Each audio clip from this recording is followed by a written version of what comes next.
Karibu katika taarifa yetu ya habari kutoka idhaa hii ya Kiswahili ya Radio Fortune Africa. Tumekuandalia mengi ikiwa ni pamoja na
kesi ya Lissu yaahirishwa sababu ya kiusalama, sema mwanasheria mkuu.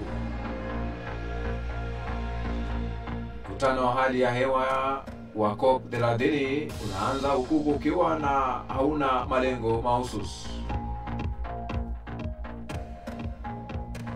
Na mamia wajitokeza kwa maandamano kupinga uchafuzi wa mazingira India.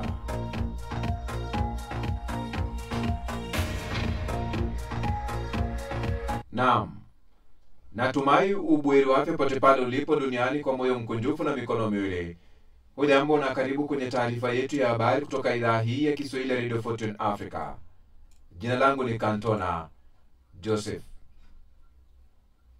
Mkutano wa COP30 unafunguliwa leo Jumatatu, huku zaidi ya nchi 190 zikishiriki, lakini haijafahamika wazi ni nini hasa wangejadili wakati wa mkutano wa kilele wa wiki mbili wa Umoja wa Mataifa katika mji wa Amazon wa Belém nchini Brazil.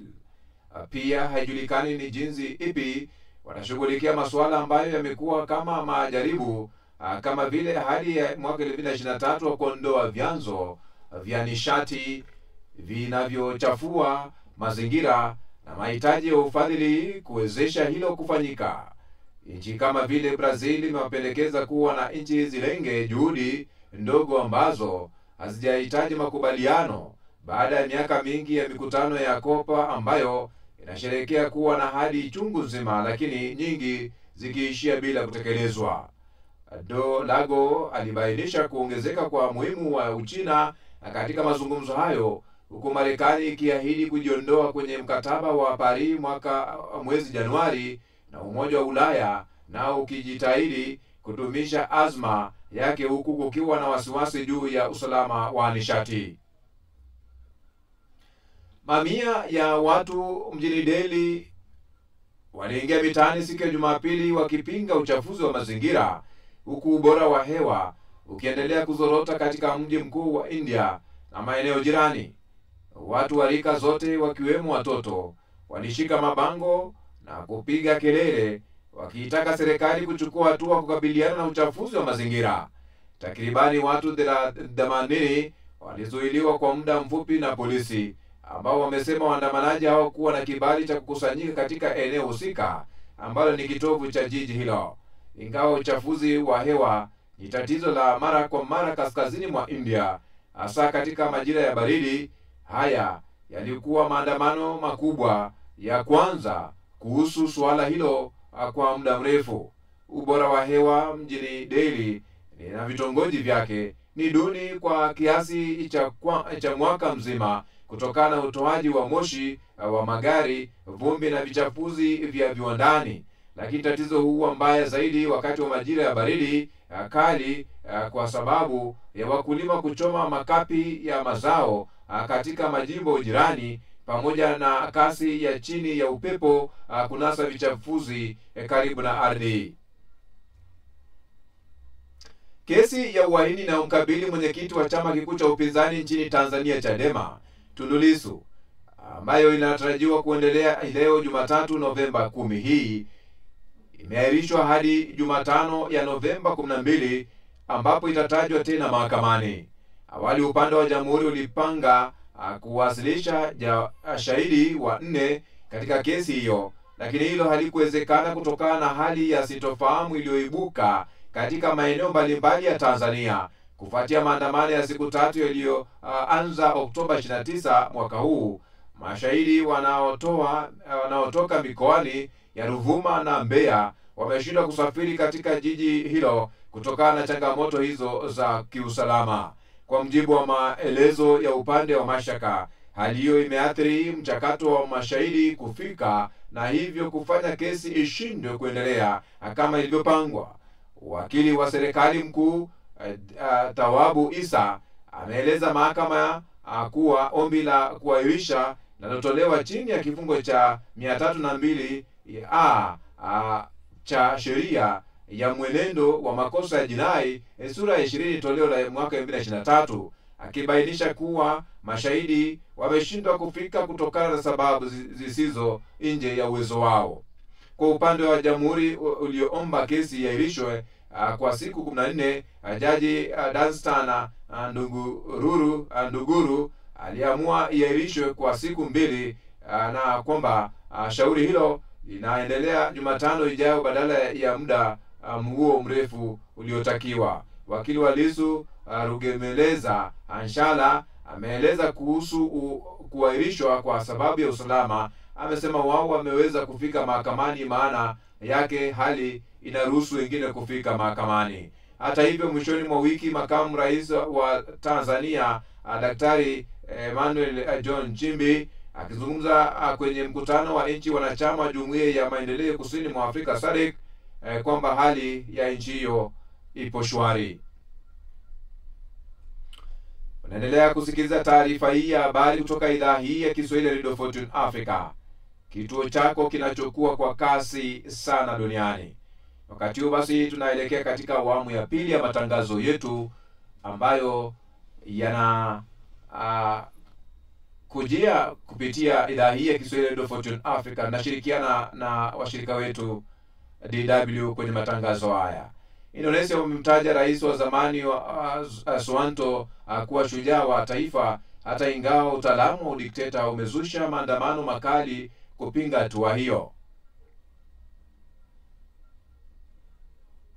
Wakati wa utawala wa Suharto katika miaka ya 60 hadi 90, Indonesia ilishuhudia enzi ya ukuaji wa haraka wa uchumi, lakini pia ukandamizaji mkali wa kisiasa.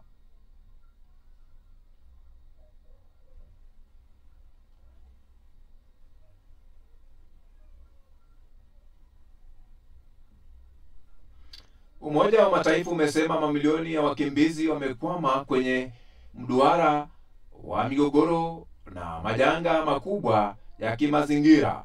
Umoja huu ametoa wito kwa mkutano wa kilele juu ya mabadiliko ya tabia nchi COP30 kutoa ufadhili wa mataifa yaliyo hatarini zaidi. Mohamed Khelef na taarifa hiyo kwa kina.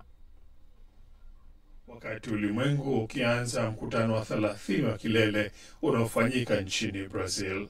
Sehemu ya ripoti hiyo inasomeka na hapa na inuku. Kwa muongo mmoja uliopita, majanga yanayohusiana na hali ya hewa yamesababisha wakimbizi wa ndani milioni 250 ulimwenguni, sawa na wakimbizi 67,000 kwa siku. Mwisho wa kunukuu. Shirika hilo limezungumzia juu ya kile ilichokiita mduara papo kwa papo wa migogoro na majanga ya mabadiliko ya tabia nchi, ambapo robo 3 ya wakimbizi hao wanaishi kwenye maeneo yaliyo hatarini zaidi kuathirika kwa majanga ya kimazingira. UNHCR inataja mafuriko nchini Sudan Kusini na Brazil, kiwango kikubwa cha joto nchini Kenya na Pakistan, na ukosefu mkubwa wa maji nchini Chad na Ethiopia kama mifano ya majanga hayo. Ripoti hiyo inaongeza kwamba mabadiliko ya tabia nchi yanaongeza na yanaimarisha changamoto zinazowakabili wale ambao tayari wameshakuwa wakimbizi na pia wenyeji wao, hasa kwenye mazingira tete na yenye migogoro mingine. Hata hivyo, kwa mujibu wa shirika hilo, ni robo tu ya fedha zilizotengwa kwa ajili ya kuyasaidia mataifa kukabiliana na hali ya athari za mabadiliko ya tabia nchi ndiyo iliyofika kwa nchi hizo, ambazo ndizo hifadhi wakimbizi wengi zaidi ulimwenguni. Mkutano huo Umoja wa Mataifa ya mabadiliko ya tabia nchi COP30 kawaida hutumika kama jukwaa la mataifa masikini kutoa wito wa fedha kwa mataifa yaliyoendelea ulimwenguni ili kukabiliana na hali mbaya ya hewa inayosababishwa na mataifa hayo tajiri. Mkuu wa shirika la UNHCR Filippo Grandi amesema, na hapa nanukuu, ikiwa tunataka utulivu, basi lazima tuwekeze kule ambako watu wako hatarini. Ili kuzuia wakimbizi zaidi, ufadhili kwa mabadiliko ya tabia nchi unahitajika kuzifikia jamii ambazo tayari zipo kwenye ukingo wa kutumbukia shimoni. Mwisho wa kumnukuu. Shirika hilo limesema kuwa kufikia katikati ya mwaka huu 2025, watu milioni 117 walikuwa tayari wameshageuzwa wakimbizi kutokana na vita, migogoro na mauaji. Hatua ya Rais Trump wa Marekani kuondoa msaada wa nchi yake kwenye miradi ya shirika la wakimbizi la Umoja wa Mataifa inatajwa kuathiri pakubwa hali ya wakimbizi walio kwenye mataifa yanayokabiliwa na hali mbaya ya mabadiliko ya tabia nchi. Marekani ilikuwa ndiye mfadhili mkubwa wa shirika hilo, ikichangia 40% ya fedha zake. Asante sana Mohamed Khelef kwa taarifa hiyo ambayo inafungamana na hilo. Rais wa mpito wa Syria Ahmad al-Shara yuko ziarani Marekani ambako anatazamiwa kukutana na kufanya mazungumzo na rais wa Marekani Donald Trump leo Jumatatu katika ikulu ya White House. Wawili hao watakutana ikiwa ni siku chache baada ya Marekani kumwondoa al-Shara kwenye orodha ya magaidi. Angela Mdungu na taarifa zaidi. Shara ni sehemu ya juhudi za kidiplomasia za Rais Donald Trump za kukutana na mtu yeyote duniani mwenye shauku ya amani. Hii itakuwa ni mara ya kwanza kwa rais wa Syria ndani ya ikulu ya Marekani tangu taifa hilo lilipopata uhuru mwaka 1946 kutoka kwa Ufaransa.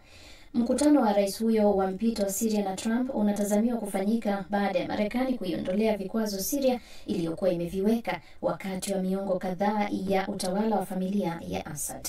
Hivi karibuni Trump alimsifu al-Shara kwa kile alichokiita kazi nzuri anayoifanya. Tutakutana na ninafikiri anafanya kazi nzuri sana. Anatoka katika sehemu ngumu, lakini ni kijana shupavu. Tulielewana vyema na kuna maendeleo makubwa Syria. Tuliiondolea vikwazo kutokana na ombi la Uturuki na Israel. Ahmed al-Shara, ambaye kundi lake la waasi lilimwondoa madarakani mtawala wa muda mrefu Bashar al-Assad, alikutana kwa mara ya kwanza na rais wa Marekani Donald Trump alipokuwa ziarani nchini Saudi Arabia. Ziara yake inafanyika baada ya kutembelea Umoja wa Mataifa mwezi Septemba na kulihutubia Baraza Kuu la umoja huo. Itakumbukwa kuwa kipindi cha nyuma Marekani iliwahi kutangaza zawadi ya dola milioni 10 za Kimarekani kwa atakayefanikisha kumkamata Ahmed al-Shara aliyewahi kuwa na uhusiano na kundi la Al-Qaeda. Kabla ya kiongozi huyo wa mpito wa Syria kuwasili Marekani, Baraza la Usalama la Taifa lilipiga kura kumwondolea vikwazo sambamba na maafisa wengine wa serikali yake. Ni katika hatua ambayo mwakilishi wa Marekani katika Umoja wa Mataifa Mike Waltz ameitaja kuwa ishara kubwa kwamba Syria imeingia kwenye zama mpya tangu utawala wa Assad ulipoangushwa. Mazungumzo ya Trump na al-Shara yanatarajiwa kujikita katika suala la Syria kujiunga na muungano unaoongozwa na Marekani dhidi ya wanamgambo wa kundi linalojiita Dola la Kiislamu IS. Pia baadhi ya vipaumbele anavyotarajiwa kuviweka mezani al-Shara katika mkutano wake na Trump ni kutaka vikwazo vilivyoiadhibu Syria kwa madai ya ukiukwaji wa haki za binadamu na serikali ya Assad na vikosi vya usalama viondolewe kabisa. Ingawa baadhi ya vikwazo vimeondolewa kwa sasa na Trump, kunahitaji bunge la Marekani lichukue hatua. Asante sana Angela Mdugu kwa taarifa hiyo. Napozidi kusonga mbele kwenye Afrika leo mchana, habari za dunia, ambapo awamu hii ya pili msikilizaji ni ripoti na uchambuzi kadhalika makala. Tunashirikiana na wanahabari wa shirika la DW katika awamu hii ya pili ya matangazo yetu ya mbashara.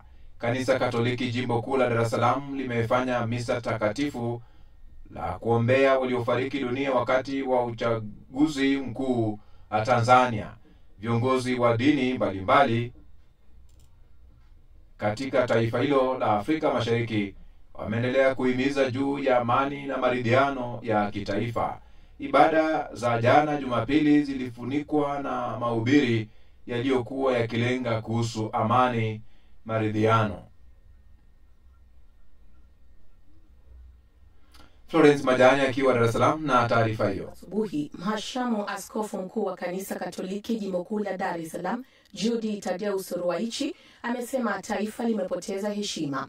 Askofu Ruwaichi amesema haki ndiyo msingi wa amani, akisisitiza kwamba amani haiwezi kupatikana pasipokuwa na haki. Taifa letu limejeruhiwa na taifa letu limepoteza heshima kutokana na yale yaliyojiri wiki ya uchaguzi mkuu.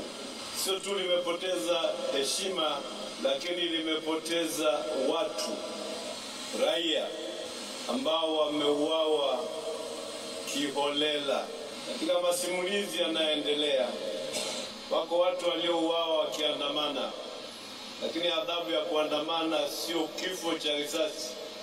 Taarifa za awali mara baada ya vurugu za Oktoba 29 zinaonesha kuwepo kwa vifo na uharibifu mkubwa wa mali, na hilo lilithibitishwa na Rais Samia Suluhu Hassan mwenyewe katika hotuba yake ya kwanza mara baada ya kula kiapo. Huku mashirika mbalimbali ya kimataifa ikiwamo Umoja wa Mataifa, mashirika ya haki za binadamu na chama cha upinzani cha Chadema wakitaja kuwa watu wengi wameuawa katika vurugu hizo. Madhara haya ya upotevu wa roho za watu ndiyo yaliyowaibua wadau wa asasi za kiraia, asasi za kijamii na wanasiasa ambao tangu kutokea kwa maafa hayo wamekuwa wakitoa matamko mbalimbali kulaani ama kukemea vurugu hizo. Na leo Askofu Ruwaichi wakati wa misa ya wafu amezungumzia zaidi vifo hivyo, akisisitiza kuhusu umuhimu wa haki.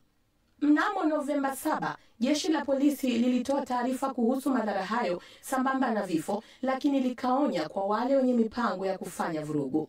Wakati Askofu Mkuu Ruwaichi akiyasema hayo, kwa upande wake mkuu wa kanisa la Kiinjili la Kilutheri Tanzania KKT Dayosisi ya Kaskazini, Askofu Dr. Frederick Onaili Shaw, amesema vurugu katika taifa lolote hazijawahi kuleta amani, na kisha akashauri tunahitaji kumsifu sana yasitokee tena katika nchi yetu, yasitokee tena. Naomba tu kwa unyenyekevu wote kwa ajili ya mustakabali wa taifa letu, kuwahimiza na kuhimiza mamlaka zote kutafakari sana juu ya haya yaliyotokea. Wachambuzi wa masuala ya amani na diplomasia wanasema katika haya yaliyotokea Tanzania ina cha kujifunza. Dr. Revocatus Kabobe, mhadhiri wa Chuo Kikuu Huria cha Tanzania, amesema makundi yote ya Tanzania yameathirika na vurugu hizo na hivyo ni wakati wa kufanya mazungumzo. Ibada za jana Jumapili zilifunikwa na mahubiri yaliyokuwa yakilenga amani, maridhiano na madhara yaliyosababishwa na vurugu za Oktoba 29 wakati wa uchaguzi mkuu wa Tanzania. Florence Majani, DW, Dar es Salaam. Asante sana Florence Majani ukiwa jiji la kibiashara Dar es Salaam. Wiki iliyopita waendesha mashtaka nchini Tanzania waliwafungulia kesi ya uhaini takribani watu wapatao 240 kufuatia maandamano ya vurugu yaliyotokea wakati wa uchaguzi wa Oktoba 29. Kwa mjibu wa wataalamu wa masuala ya sheria, makosa hayo yana uzito na hukumu yake ni kifo. Bado hali ya kamata inaendelea, huku hali ya kisiasa ikiwa bado haijaimarika. Tupokee mahojiano haya. Sikitisha na pengine kushangaza kidogo, kwa sababu kwa kawaida idadi hiyo ya watu unatarajia kama kuona ukamataji wa aina hiyo, kwa sababu kuna pengine kuwe na mambo mazito kama vile uasi wa kijeshi, lakini kukamata raia mabinti wadogo kwa sababu tu ni influencers kwenye TikTok, kwenye Instagram, usoni kwake tu inatia shaka thought process, yani hao waliowaza, maana tunataraji ukamataji uwe umetanguliwa na mawazo thabiti ya kisheria. Lakini tunachokiona kwa kweli, pamoja na kwamba kwa pale kwa mahakamani kuna mipaka fulani ruhusu kuivuka, lakini ukweli ni kwamba maoni yetu ya kisheria ni kwamba kuna kitu cha ziada zaidi ya tazamo wa kawaida wa kisheria, kwamba kuna kitu kinaitwa uhaini. Yani kwani wakili Kibatala, kwa mujibu wa sheria ni kosa gani linaweza kuchukuliwa kama uhaini? Kwa mfano, uhaini ni dhana nzito sana kisheria. Ni kwamba umekula kiapo, yani kwa fupi ni kusaliti kiapo cha nchi yako na kutenda matendo ambayo yanasaliti kiapo chako. Ndio maana nasema kwa mfano mapinduzi, kuuza siri za taifa kwa maadui wa nchi. Hayo ndio mambo ambayo yanajengwa kwenye uhaini, na ndio kifungu hasa chenyewe cha sheria, kifungu cha 39 cha sheria mjue inapotoa tafsiri ya uhaini. Mambo mengine yote hayapaswi kuwa uhaini, hata kama unaweza ukapenda kuyaita hivyo. Umekuwa ukifuatilia kesi hii, unadhani kwa hao watu 240 mashitaka waliofunguliwa kesi hii ya uhaini, hayo walio yafanya, labda unadhani yanaanguka katika kapu hilo? Tafsiri yangu mimi ni kwamba inawezekana kuna mambo yamefanyika, lakini kuwa influencer kwenye TikTok, kucheza nyimbo, kuandamana na wengine kwa sababu tu hawajapata siku yao mahakamani, lakini wengine watakwambia wamekamatwa madukani, wengine wamekamatwa nyumbani, wengine walikuwa wanakwenda kuhemea. Hiyo tu inakwambia kwamba sio tu uhaini, pengine hata shtaka lolote la kawaida hawakupaswa kupewa. Sasa ndio ije kuwa uhaini, kwa ni kitu ambacho kimetumika kwa yaani kwa maana yangu ni kwamba shtaka la uhaini limefanywa kuwa jepesi, yaani limerahisishwa. Kwa Kiingereza ningesema treason has been cheapened kwa Kiingereza. Kwa Kiswahili sio kama tafsiri rasmi kwamba uhaini umetoa bei chee sana katika hii kesi, na natoa wito kwa wanaohusika na hayo mambo labda wafikirie upya. Hii ni kesi ambayo vile unavyozungumza hata wewe pia unaitilia mashaka, na labda niseme ni kesi ambayo pia kwa namna moja au nyingine imevutia hisia za watu wengi, sio tu ndani ya Tanzania, hata nje ya Tanzania inafuatiliwa kwa karibu na wengi. Kama mwanasheria, unaweza kuihusisha na kesi ya kisiasa? Kwa sababu mimi ni wakili na swala liko mahakamani, lazima niwe mwangalifu, yani nichague maneno yangu kwa uangalifu. Lakini ningekuwa mimi na nafasi ya kushughulikia swala hilo, basi hawa watu wote ningewarudisha nyumbani kwao wakasaidia kujenga familia, jamii na nchi kwa ujumla. Nisingewaweka mahakamani kwa shtaki, sio tunashtaka lolote, bali pia shtaka zito kama la uhaini. Na ni wakili Peter Kibatala alipozungumza na mwenzangu Amina Abubakar kuhusiana na kuendesha mashtaka kwa kuwafungulia kesi ya uhaini takriban watu 240 huko nchini Tanzania. Na tuelekea katika nchi ya jirani ya Kenya. Wanaharakati nchini Kenya, msikilizaji, wametoa wito kwa serikali ya taifa hilo kuimarisha juhudi za kuangazia maslahi ya raia wake wanaosafiri katika mataifa ya kigeni dhidi ya dhuluma za utekaji, mauaji na kamata za kiolela. Wito huu umetolewa baada ya kuachiliwa kwa wanaharakati wawili waliokuwa wakishikiliwa nchini Uganda kwa wiki chungu nzima. Musa Navie anaripoti. Waliokuwa wanazuiliwa nchini Uganda kwa siku 38, wanaharakati hao wamesema licha ya kushukuru juhudi zilizowekwa kuachiliwa kwa wenzao, ni wazi kwamba serikali ya Kenya ilichelewa kuchukua hatua za haraka. Serikali ya Kenya mlichelewa kuwapa haki yao. Mlizungumza tu jana na wakaachiliwa leo. Pengine endapo mngelizungumza mapema, basi angekuwa maachiliwa na kurejea kwa upendo wao mapema. Serikali ya Kenya, serikali ya Uganda, mna mengi ya kufafanua. Njagi na Oyo walipeanwa katika kituo cha polisi Busia majira ya saa 8 usiku wa kuamkia Jumamosi kabla ya kuelekea Kisumu kwa safari nyingine ya hadi jiji kuu la Kenya, Nairobi. Wakati huo hawakuwa na mengi ya kusema, ila walidhibitisha baadaye kupitia mateso mikononi mwa vyombo vya usalama Uganda. Yangu ni kusema asante sana wa Kenya kwa kutusimama na sisi, mashirika za haki za binadamu na Wakenya wote. Tumepitia wakati mgumu sana hizo siku 38. Akikiri kukamatwa kwa wanaharakati hawa wa Kenya katika mahojiano yalipeperushwa mubashara kupitia shirika la habari la Uganda UBC akiwa ikulu ya Mbale, Rais Yoweri Museveni ametetea hatua hii akisema ilishinikizwa na habari za kijasusi, wanaharakati hawa wakielezwa kuwa wataalamu katika ghasia. Itakumbukwa kuwa awali Uganda ilikanusha kuhusika katika kutekwa kwa wawili hao wakiwa kituo cha kuuzia mafuta ya gari eneo la Kireka jijini Kampala tarehe 1 mwezi Oktoba. Msemaji wa polisi Uganda Rusoki Kitum akieleza kuwa hawana maelezo kuhusu wanaharakati hao wa Kenya kwenye mahojiano na vyombo vya habari. Mfano, tuko na Wakenya wawili ambao tulikamata, nina majina yao ila asiyekumbuki. Walikuja, walikuwa wanatembea na kundi la Chagulani, ni wataalamu katika ghasia. Shinikizo za wanaharakati nchini Kenya zinaendelea kutiwa mchecheto na hali katika taifa jirani la Tanzania, ambapo kando na mashirika haya kuisuta serikali ya Tanzania dhidi ya unyanyasaji wa raia wake, vilevile wameshtumu kuhangaishwa kwa raia wa Kenya nchini Tanzania na kuitaka serikali ya Kenya kuagiza kurejeshwa nchini kwa mwili wa mwalimu John Okoth Ogutu ambaye aliuawa kwa kupigwa risasi kwenye ghasia zilizoibuka kufuatia uchaguzi mkuu wa tarehe 29 Oktoba mwaka huu. Musa Navie, DW Kisumu. Asante sana Musa Navie, ukiwa katika eneo lile la Nyanza, eneo la Kisumu. Naendelea kupokea taarifa hii ya habari kutoka idhaa hii ya Kiswahili ya Radio Fortune Africa, kituo chako kinachokuwa kwa kasi sana duniani. Wakati huu basi ni wakati mwafaka wa kuomba msikilizaji simama na kituo hiki, idhaa hii ya Kiswahili ya Radio Fortune Africa, kufikia malengo yetu ya uratibu kwenye hatua ya kuweza kununua transmitter na station transmitter link yenye uwezo wa kurusha matangazo yetu mbali na kwa njia nzuri yatakao tanua wigo letu na kuwafikia mamilioni ya watu kwa njia ya FM. Wasilisha mchango wako kupitia paybill number ni 625625, account number ni 012450 85217800, au till number ni 4561468 kupitia mitandao yote ya kurusha pesa. Unaweza enda pale kwenye Google, tafuta vile vile idhaa ya Kiswahili ama Radio Fortune Africa, na hapo vile vile utapata pale app ambayo ni ya Zeno.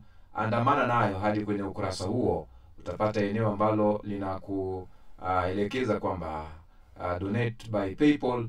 Basi bonyeza pale na uachilia pale mchango wako ambao umeridhia kwa kwamba tunanunua transmitter na station transmitter link yenye uwezo wa kurusha matangazo yetu mbali na kwa njia nzuri. Sasa hivi turejee katika studio za DW kupokea yanayovumba mtandaoni, ambapo Tatu Karema ndiye anayetuelekeza pale.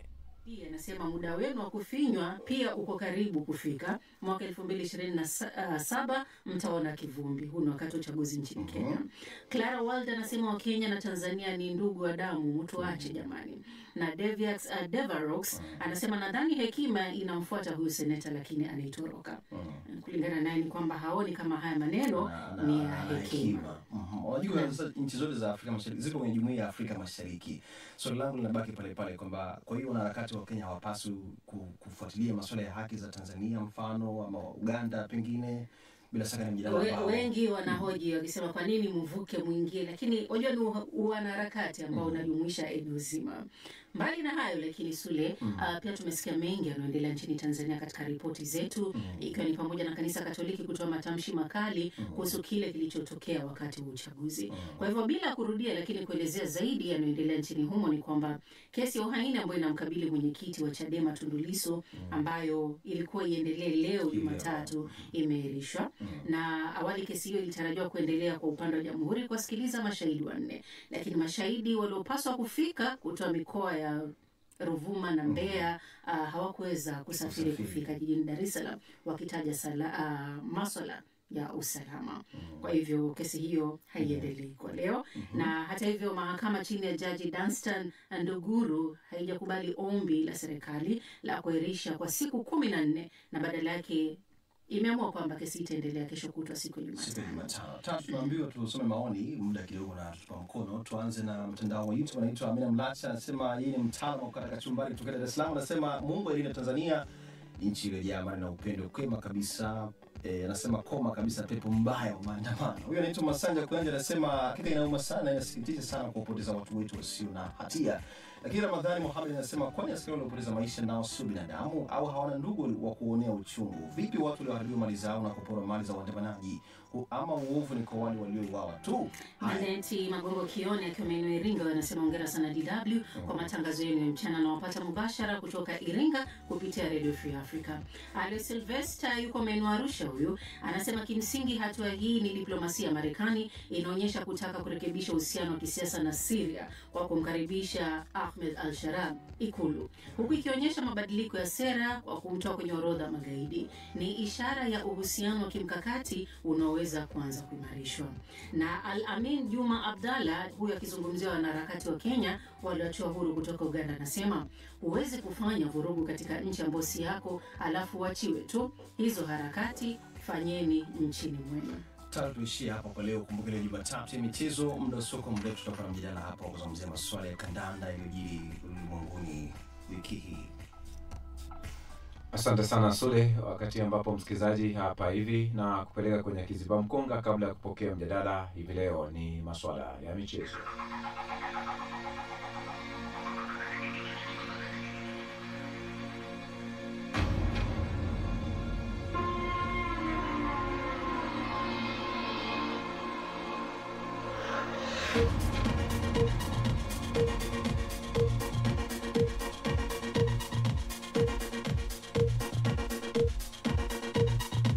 Kiziba mkonga cha sasa.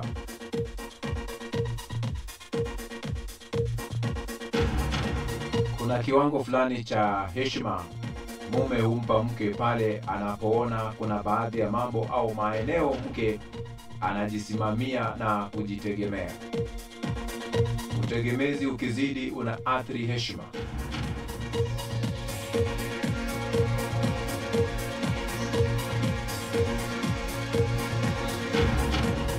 Ndio maana kila wakati lazima ukajiuliza, usiulize kazi ipi inayolipa. Uliza, mimi nimeletwa duniani kufanya kazi ipi? Tafuta purpose yako kwanza kabla ya kutafuta kazi yako. Sio kazi inayoleta purpose, ni purpose inayovuta kazi ya kufanya. Sio kazi inayoleta purpose, ni purpose inayovuta kazi ya kufanya. Uliletwe duniani kufanya nini? Jiulize swali hili. Usiulize kazi yako ni ipi ama inayolipa. Uliza, mimi nimeletwa duniani kufanya kazi ipi? Tafuta purpose yako kwanza kabla ya kutafuta kazi yako. Sio kazi inayoleta purpose, ni purpose inayovuta kazi ya kufanya. Ukishagundua hili hautahangaika sana. Ndio maana Paulo anauliza akiwa hata gerezani kwamba show me my purpose. Show me my purpose. Show me my purpose.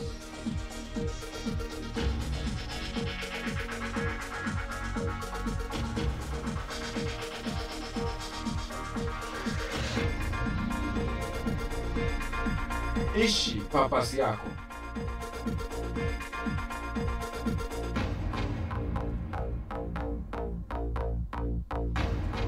Na hicho ndicho kiziba mkonga cha sasa.